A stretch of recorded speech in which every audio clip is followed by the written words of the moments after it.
Les vallées. Lisez Psaume 23. Où il y a des montagnes, il y a forcément des vallées, c'est une réalité physique toute simple. Elle est aussi vraie dans le domaine spirituel.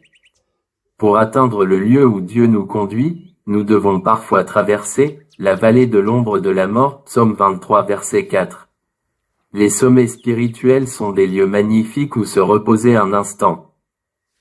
Nous nous y sentons près de Dieu et sûrs de son amour. Cependant, pour nous y rendre, nous devons peiner dans la vallée, où nous découvrons la réalité des promesses divines ainsi que notre faiblesse. Certains aspects du caractère divin ne sont perceptibles que dans l'ombre.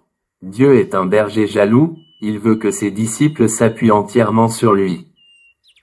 Il nous conduit dans la vallée pour chasser toute mauvaise habitude, mode de pensée ou béquilles externes sur lesquelles nous nous reposons. Là, il semble soudainement inadéquate. Nous découvrons alors si notre foi, notre courage et notre sagesse viennent de nous ou du Seigneur. Bien que les vallées soient inévitables, Dieu ne laisse pas les croyants sans réconfort. Le verset 5 traite des besoins comblés, dont le soulagement. Il offre l'image d'un berger qui frictionne la peau éraflée de sa brebis avec de l'huile. Dieu nous promet l'assurance, la guérison et la sécurité, même au milieu des difficultés. Les croyants peuvent crier « Je fais confiance à Dieu » du sommet de la montagne parce qu'ils ont appris à vivre par la foi dans les vallées. Marcher dans les ténèbres est apeurant et difficile, mais lorsque nous nous soumettons à l'enseignement divin, notre esprit est tranquille et notre foi, fortifiée. Merci Seigneur. Lecture de Psaume 23, Psaume de David. L'Éternel est mon berger, je ne manquerai de rien. Grâce à lui, je me repose dans des prairies verdoyantes, et c'est lui qui me conduit au bord des eaux calmes.